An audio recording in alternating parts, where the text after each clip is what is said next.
Ben Franklin's World is a production of the Omohundro Institute. Welcome to Ben Franklin's World, a podcast about early American history with Liz Covart. The study of history is key to understanding who we are and how we can affect a better future. Ben Franklin's World will introduce you to historical people and events that have impacted and shaped our present-day world. And now, here's your host, Liz Covart. Hello, and welcome to episode 218 of Ben Franklin's World, the podcast dedicated to helping you learn more about how the people and events of our early American past have shaped the present-day world we live in. And here we are, the last episode in our 4-episode series exploring family in early America. Okay, so truth be told, I chose to spend December exploring the different types and dynamics of early American families because not only do you often ask me about everyday life, and how much more everyday life can you get than family, but I also really wanted to recast this very early Ben Franklin's World episode about Dutch influences on American Christmas traditions. Just like today, there were many different types of families and family dynamics to negotiate in early America. And just like today, regardless of your family or family dynamics, we all try to come together with friends and family on certain holidays, like Christmas. And it turns out that Christmas in the United States has very distinctive roots. Roots that begin with the Dutch colonists who settled in New Netherland during the 17th century and celebrated St. Nicholas Day, or Sint-Nicolaasdag, in early December, and Christmas, or Kerst, on December 25th. So in this episode, we're going to retrace the origins of a modern-day celebration that brings lots of families together in the United States and around the world: Christmas. Culinary historian Peter G. Rose will once again lead us through both Dutch culinary traditions that have influenced American traditions and how the Dutch celebration of St. Nicholas Day led to the creation of the American Santa Claus. But before we revisit this conversation, a few things. First, don't forget our Chicago meetup will take place next week on Saturday, January 5 at the famous Green Door Tavern. You can find all the details for this meetup at benfranklinsworld.com/meetup. Also, I really want to wish you and your family a Merry Christmas and a belated Happy Hanukkah. No matter which holidays you celebrate this time of year, I really hope that they've been happy and joyous. Okay, I truly look forward to greeting you next week with a Happy New Year and a brand new episode. And with that, off we go to revisit with Peter and, with 2014, me.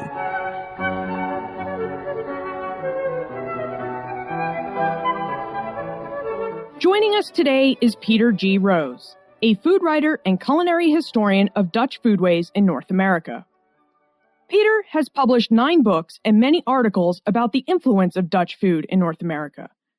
Her first book, The Sensible Cook, Dutch Foodways in the Old and the New World, offers a translation of the most influential 17th century cookbook in the Netherlands, De Verstandige Kok.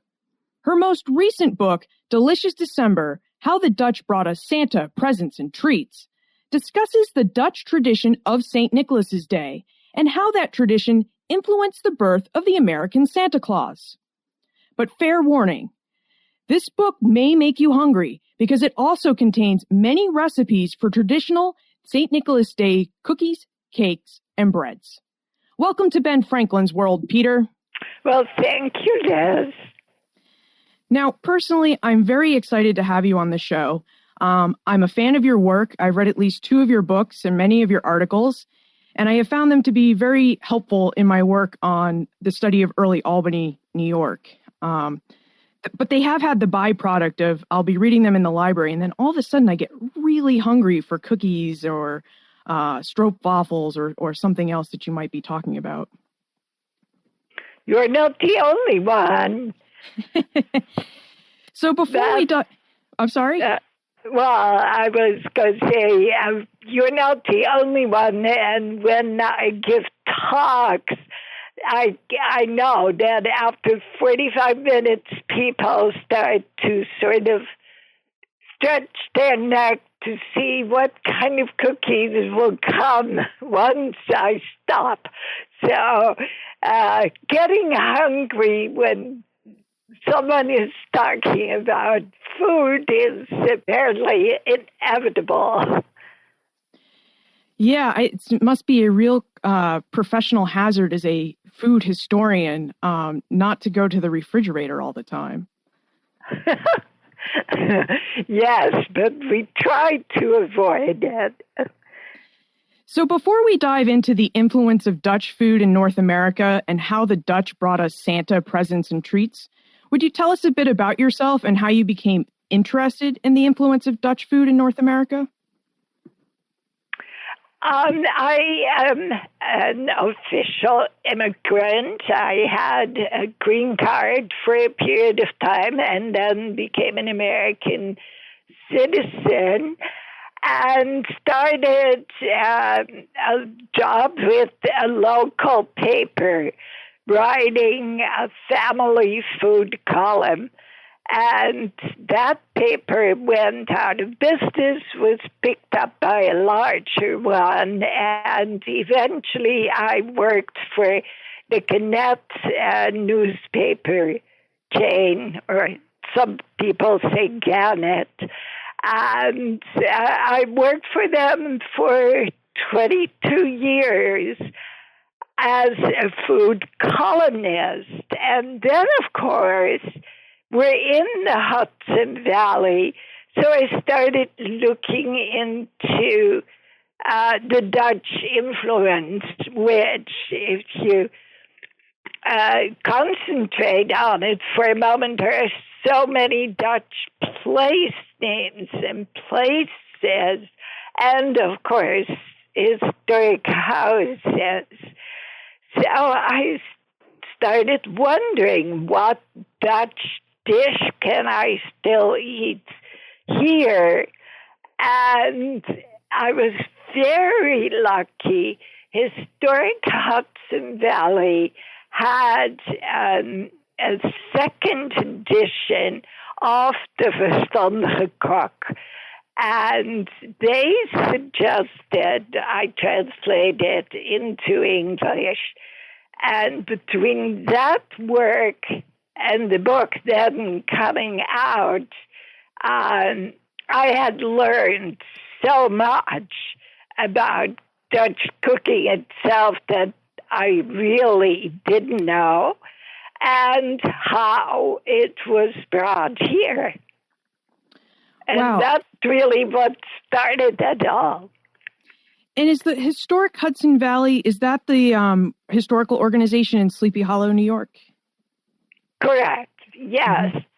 They administer Van Cortlandt Manor, Phillipsburg Manor, and Washington Irving's house, Sunnyside. And Van Cortlandt Manor was particularly of importance to me because at the time they still gave open hearth cooking classes there, which I took in order to understand the recipes in the book I was translating. Because in Dutch, the word bakken might mean to bake or to fry. So in order to know what the recipe was really doing, I needed to make it. And in order to make it, I needed to know how you cook things over an open fire. So I've learned so many skills and things just by making this translation. Normally, you think you use your language skills, but in this case, I needed to learn lots more other skills, which was a ton of fun. What was something that surprised you about open fire cooking during your classes? How versatile it is. It's amazingly versatile, particularly if you have a large fireplace like Van Cortlandt Manor has, dates to 1749, and it has a very large area in front of it. So you can make little heaps of coal, put a trivet on it, put a pan on it, and you can cook 10 or 12 dishes at the same time. Wow, that sounds like an efficient kitchen. It's fun and interesting. So, what American foods have Dutch origins? I'll give you my list. Okay. Donuts, waffles, wafers, pretzels, pancakes, coleslaw, and above all, cookies. Are the things the Dutch brought here. Well, I, for one, am grateful for all of those traditions. I know. Don't we love them all? So, when we talk about these traditions, I know that there was a fur trade outpost that was established near present-day Albany, New York in 1614. But the settling of New Netherland doesn't really begin until after the Dutch West India Company was founded in 1621. So before you have colonists, you just have those fur traders at the outpost. So did Dutch food start its migration to North America with the colonization after 1621, or did the traders bring some of their Dutch culinary traditions with them to North America? I'm sure they brought something, but not of any impact as far as I know. Really, it came with the families, the women that came here, and they brought not only their culinary traditions, but their customs of celebrating. And as you well know, we eat the most on a holiday or at the time of a festival. So, of course, that was the case in the old days as well. And cookbooks then from that period, we have one that belonged to Maria Rensselaer or Rensselaer, and Anna de Peister, very Dutch names, very Albany area names. And they show in the cookbook not only how to make something, but very often to make the special dish for that particular occasion. For instance, I shouldn't say all, but most of the Dutch handwritten cook scrapbooks that still exist have a recipe for Comdale, written usually in English the way it sounds to an English ear, Condale. And what is Comdale? And what's Comdale? Comdale is the drink you serve when a baby is born. Oh. So we know that custom was brought to this country. In Maria van Rensselaer is the most perfect example, or actually two examples. There is a recipe for dood cookies, funeral biscuits, and she just gives the ingredients, but tells that 50 pounds of flour, 10 pounds of butter, and I don't remember how many pounds of sugar make 300 cookies. That's a lot of cookies. And the reason for that is that they're as big as a saucer. Now, what were they? They were served at funerals for everyone who came would have one. Now, I've made them, and they're really not very good. But then when you read on in the book, there is a recipe for a mulled wine with quite a bit of sugar and spice. And if you dunk your cookie in that mulled wine, which was the custom, the cookie is all of a sudden a whole lot better. So the moral of my story is the importance of these kind of cookbooks. And for anyone who listens, I want to urge you, don't throw your grandmother's cookbooks away or any little scrapbook she has or box of recipe cards. They tell you a lot about her taste and the taste of the family. Sure, and these tastes change over time, so I guess I'd never thought about it, but a cookbook would be a good way to document how people's tastes in food does change over time. True. So if we're talking about change over time, how did the New World influence old Dutch culinary traditions? I mean, certainly they couldn't have gotten all of the ingredients that they had in the Old World in the New, but they would have had different ingredients. Exactly. And particularly the Dutch in the Albany area, of course, got their Old World foods that were imported by the Dutch West India Company by way of boat, and it took a long time. So they were looking for substitutes. One of the things the Dutch made was pancakes, and they started using pumpkin and cornmeal in their pancakes instead of wheat flour, as we usually do. And they used pumpkin to make a sweetmeat by cooking it down and then drying it, and it makes a delicious kind of candy. So they substituted, as you well can imagine.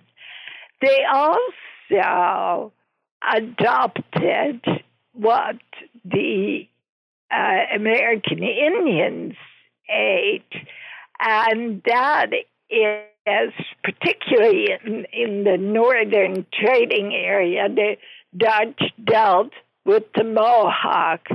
The Mohawk ate a cornmeal mush called sapan or sapan, and it was strictly a ground cornmeal with water. But the Dutch come from a dairy country, so they made the same kind of porridge, but then they poured milk on it to make it more the way a porridge was made at home. Now, I read about the sapan. Have you ever tried to make it, and what does it taste like? Oh, it tastes quite nice. Yeah. There is nothing wrong with it. It's filling. It's good. Taste of corn. I like it. I also like the cornbread. I ate some quite a few years ago now. I worked with a man on the Seneca Reservation who was preparing the feast for a tribal meeting of the Seneca in Salamanca, New York. And we made all the traditional dishes, including cornmeal mush and cornbread, the way the Indians made it, meaning that the corn was ground and put together in bread form, small round loaves, which were not baked but boiled. And then when we had done it, we had this pan full of corn water, and we carefully put it in big jars. And the older Senecans drank it as a healthful, warm drink. And that was the custom in, centuries ago. So they drank the water that they boiled the cornbread in? Yeah. Wow. And it makes perfect health sense. The good things were left in the water. And they kept it warm, particularly in winter, and it made a good drink. Yeah, interesting, huh? Yeah. I mean, it's all these discoveries, of course, have taken me years to experience. And they put a smile on your face. You say, yeah. And you can perfectly well imagine it. Now, in all of your research, it sounds like the Dutch adopted some Native American recipes to suit their needs and Native American foods to suit their needs. But did the Native Americans adopt any Dutch culinary traditions? Ultimately, yes. For one thing, the Dutch traded cooking pots, the Brough's cooking pots. Oh, kettles, yeah. Tinned kettles, yes. Tinned on the inside. And in the beginning, they would take them apart and they would make knee rattles when they were dancing. But ultimately, they took over. They used the kettles for what they were meant for, and their own earthenware kind of disappeared. And that sort of was the beginning of becoming more European. So they ultimately would adopt the kettles to cook in them. Interesting. Yeah. And we have lots of records. Of course, if you live in the Albany area, you're aware of the New Netherlands Institute. The New Netherlands Institute is part of the New York State Library and has since 1974 translated all the Dutch documents that were left from the early Dutch period. And I'm told they are about 60% finished. And in those records, we find stories where Indians would come and buy wheat bread in what's now Albany from the Europeans. Wheat bread, which of course is much softer, it has a different crumb than cornbread, which is crumbly, was very well liked by Native Americans. And they also particularly liked the Dutch sweet things. There's a lovely court case where a baker was accused of selling a Native American a sweet bun, and he couldn't very well protest that he didn't do it because the person was seen coming out of his house munching on it. So here again are old papers that bring the 17th century alive, that make the people very real and the circumstances very real. So the New Netherlands Institute, as it's called now, is doing an enormous service for all of us to understand the early Europeans in this area. Yeah, and I have benefited from their work. And I know the court case I've read the court case you were talking about. And I also recall an ordinance telling the bakers you have to make enough bread for the community to eat and stop baking so many cookies and pretzels for the Native Americans for the fur trade. Yeah. But if we could transition now to St. Nicholas, can you tell us who St. Nicholas was and why the Dutch celebrate St. Nicholas Day? St. Nicholas was presumed to have been born around 350 or 54 in what is now Turkey, in a place called Patara. And he was a very religious man, very pious, and became the bishop of a small town nearby called Myra. And in order to sort of locate it in your mind, it's very close to the coast. And if you look on the map and find the island of Rhodes in Greece and Cyprus, it's sort of between there in what's now Turkey.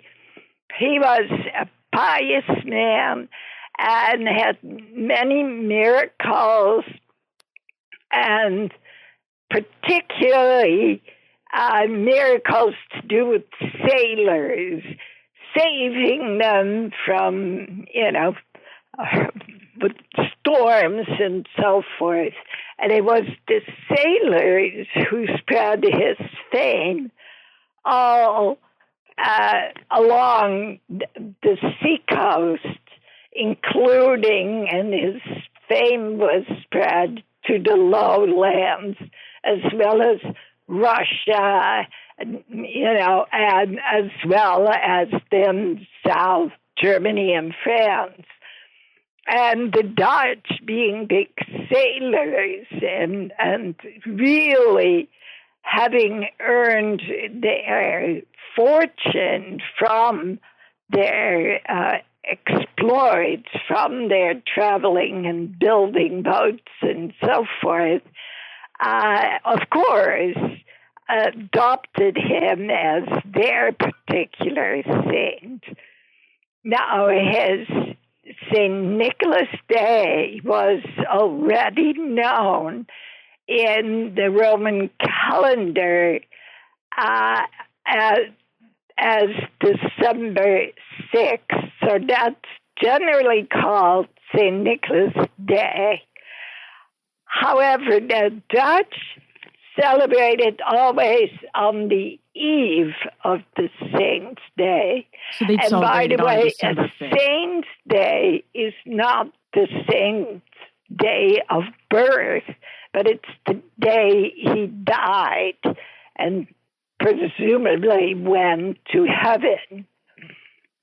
So that was the day for St. Nicholas, and the Dutch started to celebrate particularly the eve of that day, so December 5th.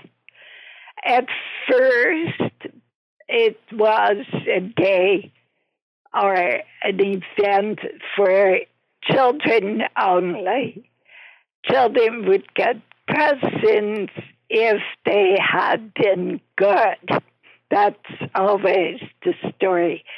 And there are beautiful paintings, particularly by Jan Steen in the Netherlands, that show the celebration. And for any Dutchman, the story is very clear. It's a picture of a family being all together, and delicious things have been brought by St. Nicholas by way of the chimney. The children have placed their shoe or their wooden shoe by the chimney, and he has come and brought all this for you. But if you've been naughty, well, you're going to find switches in your shoe. Switches are simply a bunch of twigs for spanking. And that's also very clearly portrayed. It wasn't until after World War II that the Feast of St. Nicholas, known as the Kinderfeest, or Children's Feast, changed to involve adults as well. And it became the major gift, became and still is the major gift-giving occasion for the Dutch. So we have gifts, we have wooden shoes by the chimney with care. St. Nicholas brings goodies and treats. So when does St. Nicholas or Sinterklaas become the American Santa Claus? Well, the Dutch brought the custom here. We have a record of a baker in Albany who records that in 1676, Maria van Rensselaer bought St. Nicholas goods, meaning goodies, from him. So we know it was celebrated here early on. And the Dutch always assumed it as their particular holiday. By 1809, Washington Irving published his book, The History of New York. And in it, he describes the Dutch, very in a spoofing kind of a way, but nice. And he describes how on December 5th, St. Nicholas will ride over the roofs and bring wonderful things for children. And that idea really sparks the imagination of the Americans. And from there, Santa Claus wasn't that far away. Now, in Dutch, we say Sinterklaas. And if you say it Sinterklaas, it almost sounds like Santa Claus, doesn't it? Yeah, it does. I only discovered that after I've been married 40 years. I said it to my husband, and he really thought I said Santa Claus, and that was for the first time I really thought about it.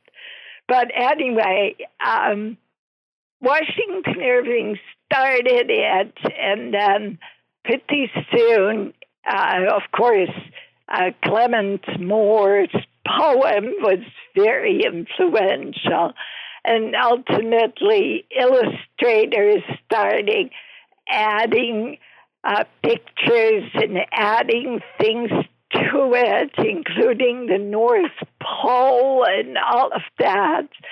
And it became a real American figure. On top of that, the English already had a Father Christmas figure. And America is such a melting pot of ethnic groups that things can so easily be adopted and adapted and become a uniquely American figure. And that's what happened in the case of Santa Claus.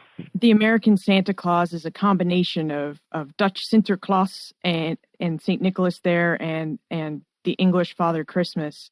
I believe it is, yes.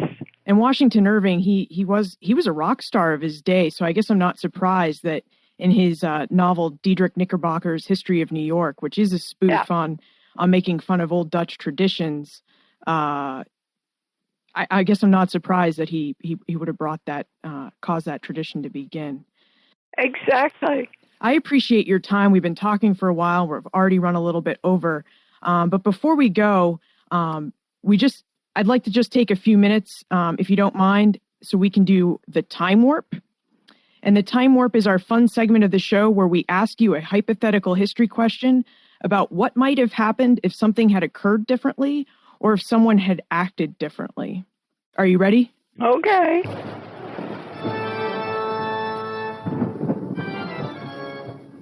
The time warp. Historians can't predict the future, but they can speculate about what might have been. Okay, so just a little bit of background or context before I get to my question here. So the English seized New Netherland from the Dutch in 1664, just before the Second Anglo-Dutch War. And the English split it into New Netherland into 4 colonies: New York, New Jersey, Pennsylvania, Delaware, and they gave some of New Netherland's land holdings to the colony of New York. But the Dutch retake New York from the English in 1673, only to return it to England a year later in 1674. So my question is, in your opinion, how might the Dutch have continued to influence North American foodways and culture if the Dutch had not returned New York to the English in 1674? I think in a way they continued that influence.